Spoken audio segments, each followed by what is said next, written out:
So it was a Tuesday, so that's a press guidance day of all the sample questions. It was actually arguably, we said OBE, which meant overcome by events, which means that we're like beyond its relevancy. But like, it was still could come up, so I left it in there. Was a reaction to Speaker Johnson visiting the settlements in the West Bank, and I had a line, pretty standard and kind of not very specific, but it said, "We support stability in the West Bank." Stability? Yeah, we support stability. That's all. So, and the last piece was comma, which helps secure Israel, right? But I think the stable comment was, I don't know, too much. Because if we say we want a stable West Bank, are we accidentally being critical of something Speaker Johnson or Israel is doing, right? So what is that? Flesh that out if you don't mind. Sure. I mean, sure. I know what you're saying, but I'm not sure everyone does. No, yeah, it's a good question. So why would the U.S. government? So the U.S. government is against extending condolences to the families of non-combatants killed. Correct. Okay. Correct. And the U.S. government is also now in favor of the forced movement of large populations outside their borders, right? Okay. And now you're saying the U.S. government is against stability? Right. How are we against stability? Why is stability a bad thing? Now, stability is a word that's used a lot, and we are on paper saying we support stability in the region all the time. But in this specific context, when discussing settlements, it will sound like we're critiquing Israel indirectly by saying we support stability in reaction to a question about settlements, right?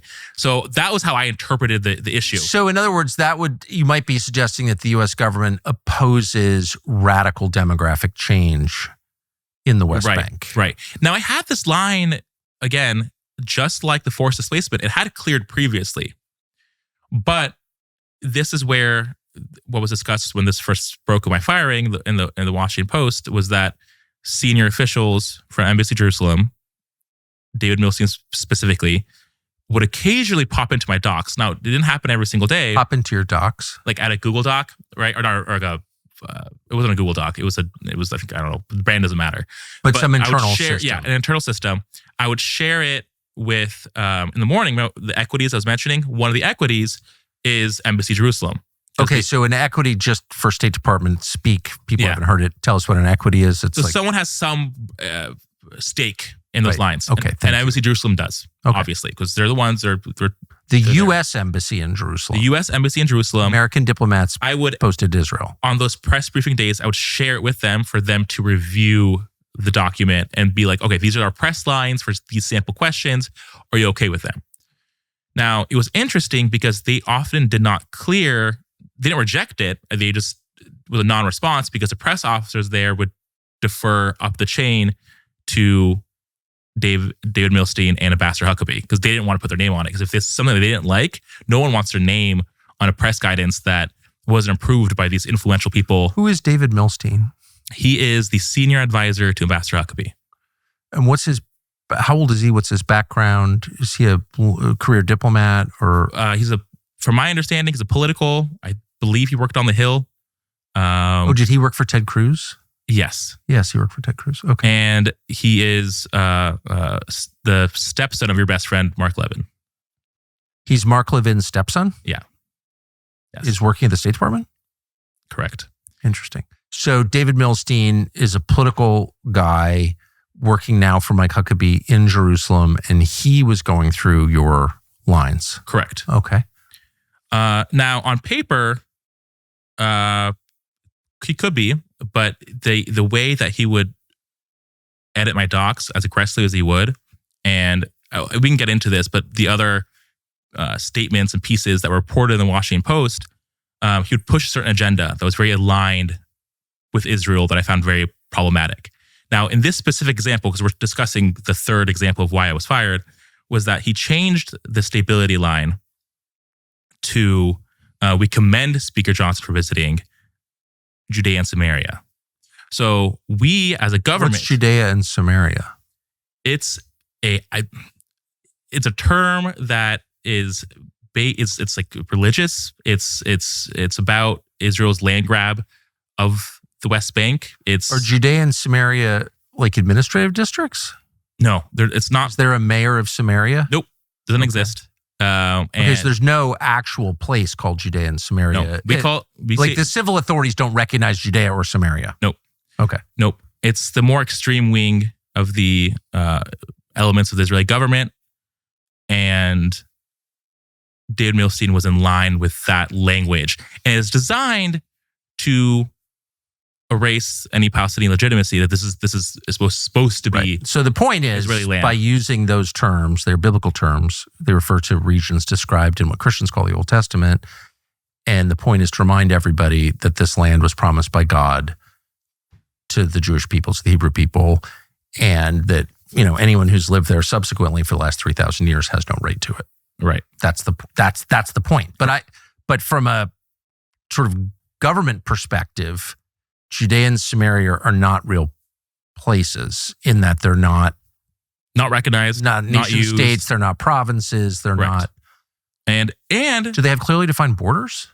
Not from my understanding. I think they do not, and that would increase. That would give you that opens the door. It opens the door to more land grabs. It's okay. But if a place doesn't have a clearly defined border, then how can the U.S. government refer to it in any kind of official capacity? They can't. And it's scary too, because if you look at the airstrikes that Israel's doing in Syria, and they're building settlements even outside the Golan Heights, it's all part of this I don't know what it is, this idea of a greater Israel that people are discussing that was beyond these borders. So it's scary, and it's against the stability of the region that we've been calling for as a government for decades. So certainly in the modern era, definitely since the fall of the Ottoman Empire in 1918, you've had clear borders between countries. In fact, we're fighting a war against Russia right now on the premise that they violated those borders by moving into eastern Ukraine. So the U.S. government takes borders very seriously, obviously not including our own. But as a matter of statecraft and diplomacy, that really, really matters. So you would never use a phrase in an official communication that referred to a place whose territory you couldn't define. That would be 100% fucking crazy to do something like that. 100%. Okay. So you think this Milstein guy, who is Mark Levin's stepson, you say it's almost like you're making this up. It's like a joke. Who worked for Ted Cruz in the Senate, he added this to the statement. Correct. And then did it go out? So we've done a lot of segments over many years attacking college. Most of them are not worth sending your kids. They're definitely not worth paying for. In fact, they're counterproductive. They're the source of a lot of this country's problems. But that doesn't mean that all colleges are bad.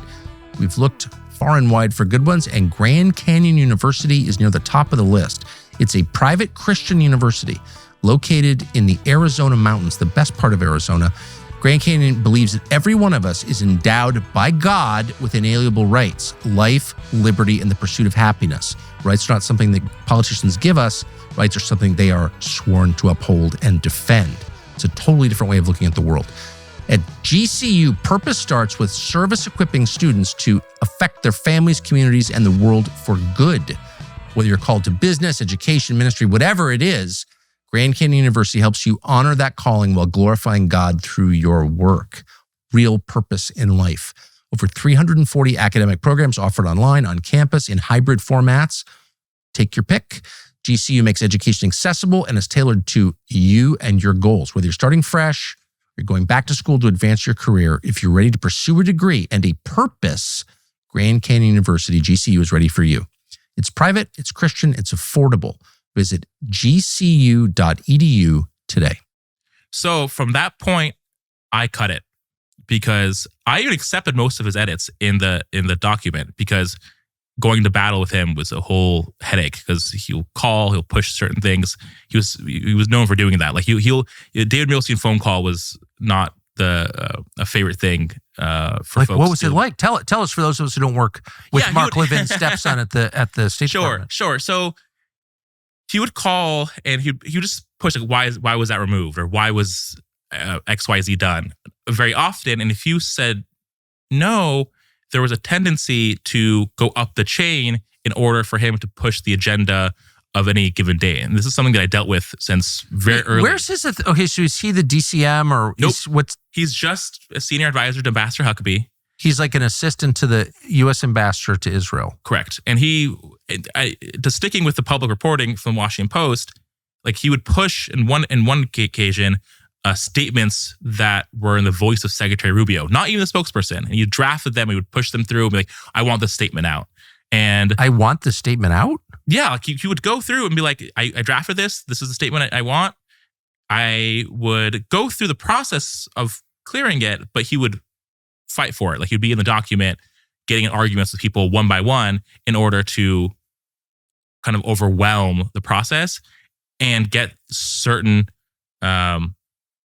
his agenda out there the way he wanted. And it's very difficult. You can stop. On what authority? I mean, that's pretty cheeky behavior for a guy who's an aide to Mike Huckabee, the former cable news host. He would call around the building, and it was very consistent and persistent. But he lives in Jerusalem. He does. What do you mean call around?